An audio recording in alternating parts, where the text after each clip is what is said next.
بسم اللہ الرحمن الرحیم۔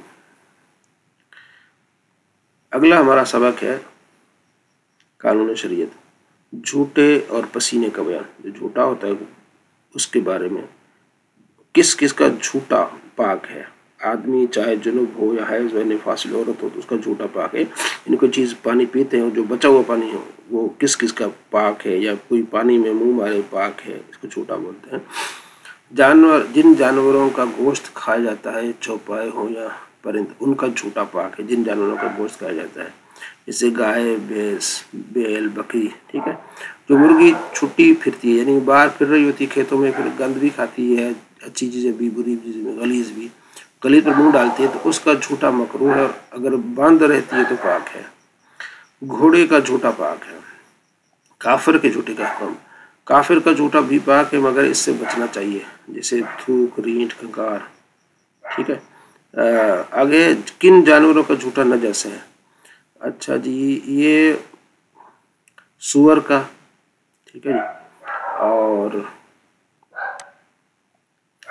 سور کا ہے، کتے کا، شیر کا، چیتے کا، بھیڑیے کا، ہاتھی کا، گیدڑ کا، ان اور دوسرے طریقوں کا جھوٹا نجس ہے۔ گھر میں رہنے والے جانور جیسے بلی، چوہا، سانپ، چھپکلی، ان کا جھوٹا مکروہ ہے۔ اور پانی میں رہنے والے جانوروں کا جھوٹا پاک ہے، خواہ ان کی پیدائش پانی میں ہو یا نہ ہو۔ اڑنے والے شکاری جانور جیسے شکرا، باز، ٹھیک ہے، چیل وغیرہ، ان کا جھوٹا مکروہ ہے۔ کوے کا جھوٹا مکروہ ہے، باز، شکرا اور بحری چیل اچھا کو اگر پال کر شکار کے لیے سکھا لیا اور چونچ میں نجاس نہ لگی ہو تو اس کا جھوٹا پاک ہے۔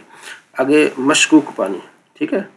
پہلے تھا جھوٹے کا بیان اور پسینہ۔ اچھا، کافر کا جھوٹا، کن جانوروں کا جھوٹا نجس ہے؟ مکروہ، مشکوک اور مکروہ جھوٹے کا بعض احکام۔ گدھے، خچر کا جھوٹا مشکوک ہے، ٹھیک ہے، اس سے وضو نہیں ہو سکتا۔ جو جھوٹا پانی پاک ہے اس سے وضو اور غسل جائز ہے، مگر جنوب نے بغیر کلی کیے پانی پیا تو اس جھوٹے پانی سے وضو ناجائز ہے، اس لیے ایک مستعمل ہو گیا۔ اچھا پانی ہوتے ہوئے مکروہ پانی سے وضو غسل مکروہ ہے، اور اگر اچھا پانی موجود نہیں تو کوئی حرج نہیں۔ مکروہ جھوٹے کا کھانا پینا مالدار کے لیے مکروہ ہے، غریب محتاج کو بلا قرار جائز ہے۔ اچھا پانی ہوتے ہوئے مشکوک پانی سے وضو جائز نہیں ہے۔ اگر اچھا پانی نہ ہو تو مشکوک ہی سے وضو غسل کرے اور تیمم بھی کرے۔ پھر اس صورت میں وضو غسل میں بھی نیت کرنی ضروری ہے۔ فقط تیمم، فقط غسل کافی نہیں بلکہ دونوں کرنا ہوگا، یعنی وہ جو مشکوک پانی ہے، اچھا پانی ہوتے ہوئے مشکوک پانی سے غسل جائز نہیں ہے۔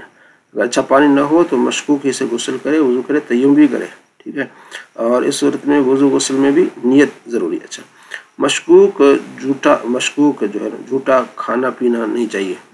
مشکوک جو جھوٹا اس کو کھانا پینا نہیں چاہیے، جو جس میں شک ہے اس مشکوک، ٹھیک ہے۔ مشکوک پانی اچھے پانی میں مل جائے تو اگر اچھا پانی زیادہ ہے تو اس سے وضو ہو سکتا ورنہ نہیں، لیکن مشکوک جھوٹا کھانا پینا نہیں چاہیے۔ مشکوک جھوٹا کھانا پینا نہیں چاہیے۔ آگے ہے جس کا جھوٹا ناپاک ہے اس کا پسینہ اور لعاب بھی ناپاک ہے۔ جن جانوروں کا جھوٹا ناپاک ہے ان کا پسینہ لعاب بھی ناپاک ہے، اور جس کا جھوٹا پاک ہے اس کا لعاب اور پسینہ بھی پاک ہے، اور جس کا جھوٹا مکروہ ہے اس کا لعاب اور پسینہ مکروہ، جیسے آپ نے پورا پڑھ لیا پیچھے۔ گدھے خچر کا پسینہ اگر کپڑے میں لگ جائے تو کپڑا پاک ہے چاہے کتنا ہی زیادہ لگا ہو۔ السلام علیکم ورحمۃ اللہ وبرکاتہ۔